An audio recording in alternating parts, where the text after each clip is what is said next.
Next point, do all the vowels occurs always occurs together.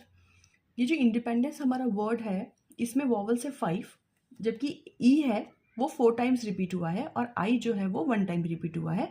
इस तरीके से हमारे जो वॉवल्स हैं वो 5 हो जाएंगे एज वन ऑब्जेक्ट। अब इन सबको एक साथ लाना है तो हमने इसको एक ऑब्जेक्ट मान लिया, तो ये ऑब्जेक्ट है और बाकी के हमारे लेटर्स बचे हैं 8, तो 8 लेटर्स वो, और इसमें हम इसको एक लेटर मान के चलेंगे। तो अब रिक्वायर अरेंजमेंट जो हो जाएगा वो हमारा हो जाएगा factorial 8 divided by 3 factorial and 2 factorial. ये 3 और 2 क्या है, एन और डी है, क्योंकि ई को तो हम ऑलरेडी ले चुके हैं, तो यहाँ पे एन हमारा 3 बार रिपीट हुआ है और जो डी है वो 2 बार रिपीट हुआ है। जो हमारा फैक्टोरियल 4 था अब उसको हम नहीं लेंगे क्योंकि उसको हमने जो हमारा वॉवल्स है उसमें एक ऑब्जेक्ट कंसीडर किया है। अब यहाँ पे अब जो वॉवल्स हैं वो 5 हैं और उस 5 को हम 4 तरीके से लिख सकते हैं, ठीक है।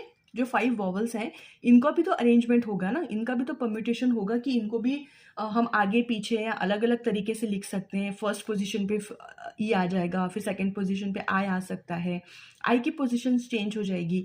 तो वो है हमारा फैक्टोरियल 5 डिवाइडेड बाय फैक्टोरियल 4। मतलब हम इसे लिख सकते हैं 5 p और 1।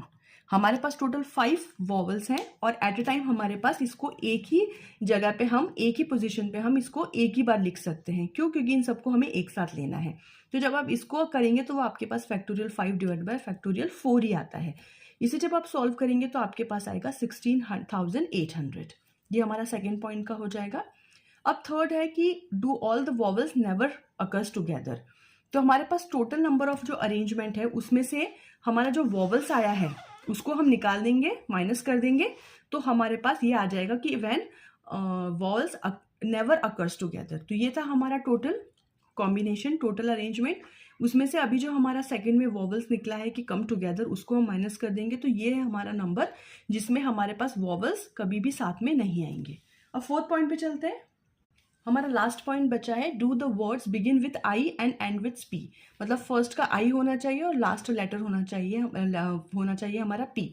मतलब फर्स्ट और लास्ट 12 में से जो फर्स्ट और लास्ट है वो फिक्स्ड हो चुके हैं।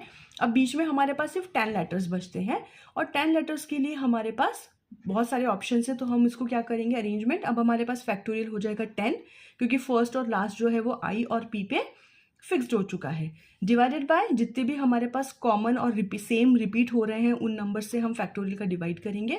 तो this will be the our final answer. जितने भी क्वेश्चंस हैं उनका सबसे पहले लॉजिक और ट्रिक समझना पड़ता है, फिर ये इजीली हमारे पास क्वेश्चंस हो जाते हैं। आई होप आपको समझ